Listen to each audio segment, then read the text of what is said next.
Pride in the newsroom. Is it a new era for Iran and the West? After a decade of stalemate over Tehran's nuclear ambitions, negotiators suddenly seem to be bargaining in earnest. At the open this Tuesday of talks with the US, Europe, and also China and Russia, an Iranian official declaring his nation no longer wants to walk in the dark. His European counterpart responding, "We've seen some positive mood music coming out of Tehran."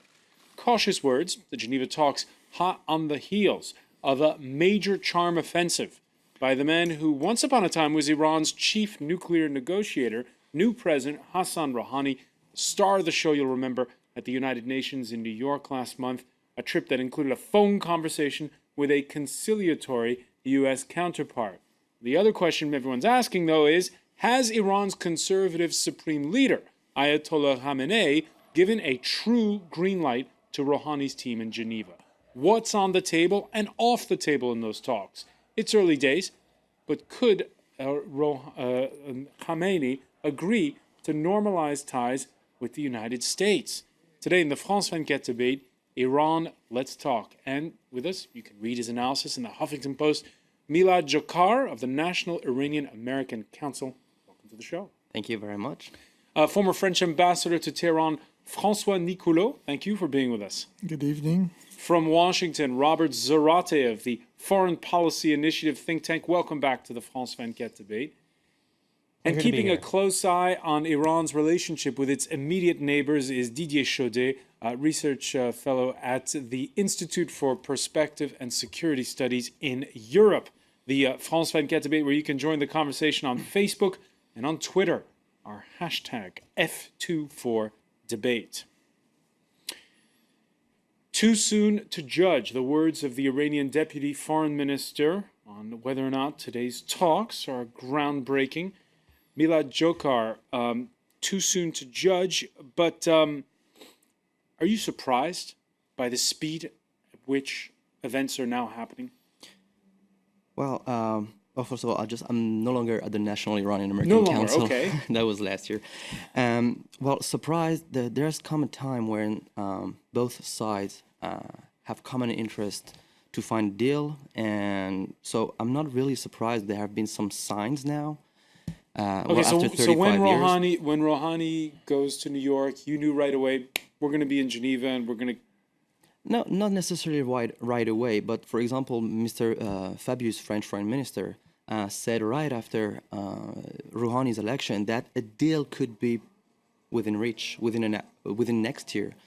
And also in Iran, I just got back from Iran recently, and we can feel that the Iranian leadership is kind of preparing the Iranian population for maybe a potential deal, and to bring back from this negotiation something that could be sell back in Iran. Because also the real problem, the difficulties, is to be able to sell a deal back home, whether it be in Iran or in Washington. And this is not all an easy thing to do. François Nicoullaud, you've seen negotiations come and go. The first ones date back to 2003 on this issue.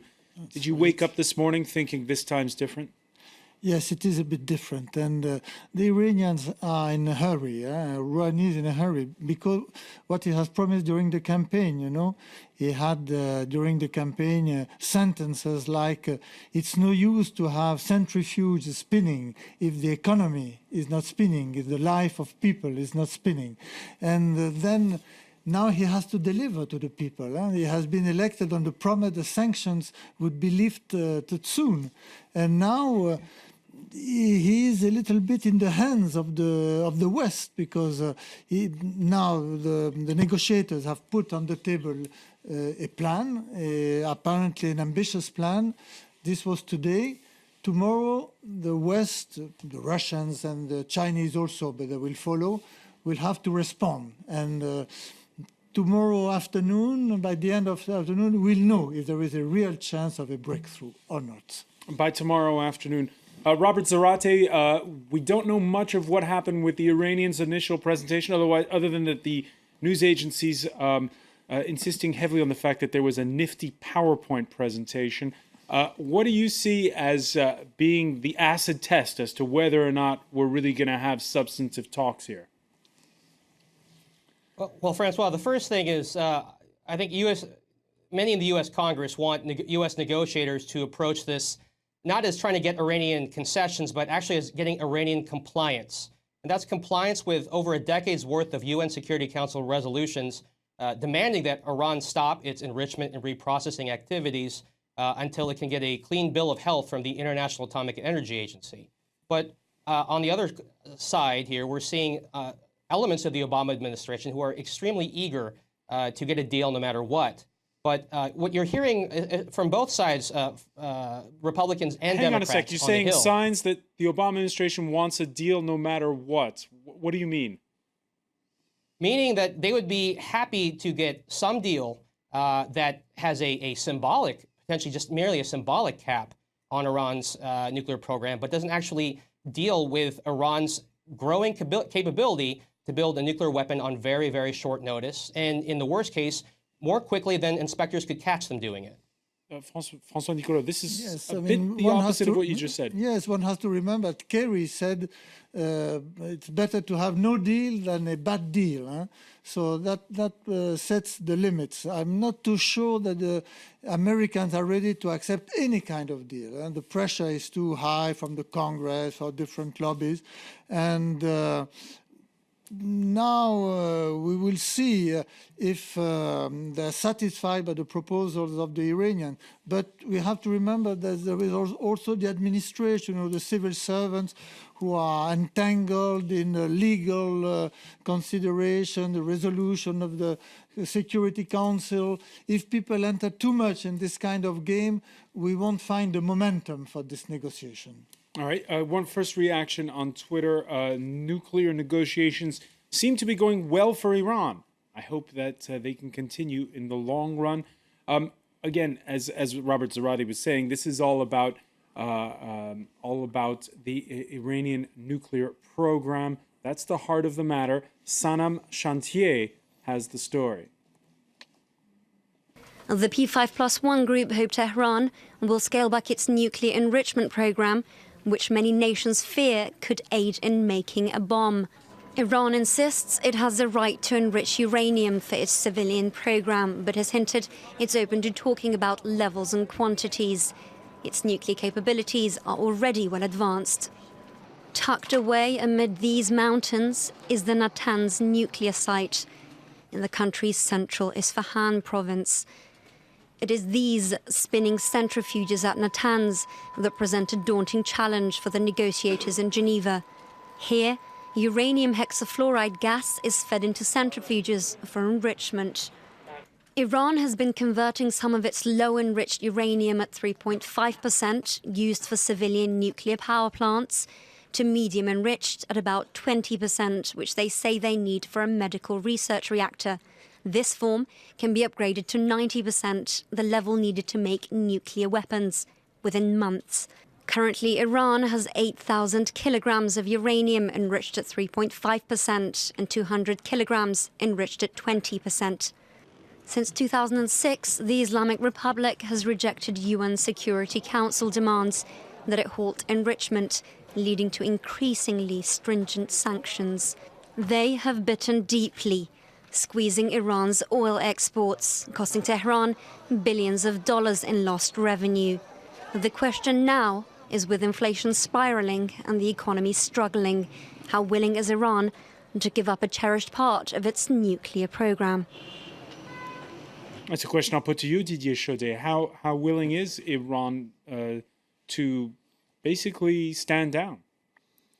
The thing is, I think the Iranians have been eager to negotiate before Mr. Rouhani. Now the question is that you need to be two to tango, and it's always very difficult for people for the presidency in Tehran, even when they are open-minded, to be followed by people on the ground. There is a big pressure from the conservative part of the political establishment in Iran, but also to be listened to sometime in Washington, D.C.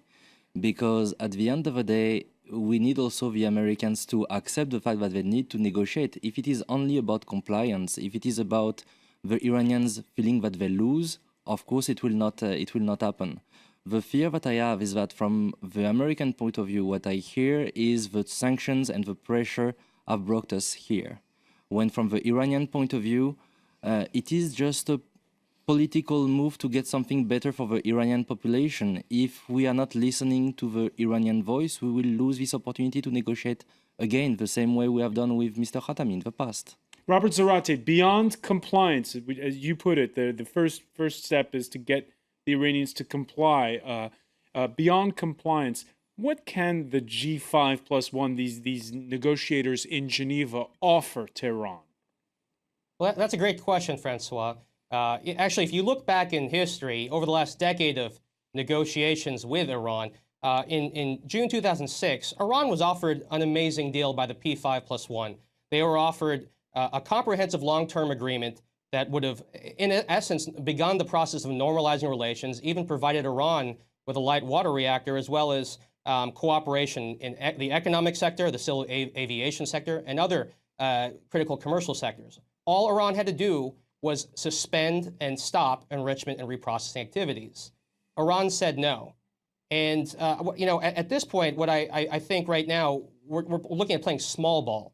Iran is going to offer to do something with its 20% medium enriched stockpile of uranium, and they'll want some sanctions relief. The question is, what level of sanctions relief will U.S. diplomats offer, and will that pass? Will Congress be okay with that? Do you agree, Milad? Well, sanctions relief, that's also an important point, because we often ask what the Iranians have on the table, but we also need to know what the Americans and the P5+1 put on the table.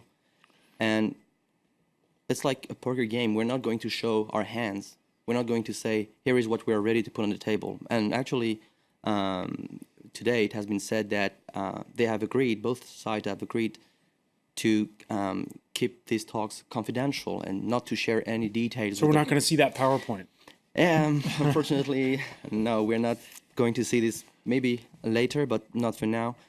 And also, it is not also because some people in Washington are happy to get a deal. It has become a necessity. And Iran's economy, is hurt by sanctions, but it doesn't mean that it is in a position of weakness. 2013 is not 2003. So there has been deals before, missed opportunities, but today is different. The chaotic situation in the Middle East also benefits from Iran. I think that Iran is not weakened by what is happening in the region right now. And if there's to be a deal, it is also for common interest, both for Iran and the Europeans and also the Americans for the region. For the region, and also structuring the region to have a long-term vision, not just to find short-term agreements and political agreements, but also to have a restructuring of the Middle East for longer term. All right. Situation is different, you say.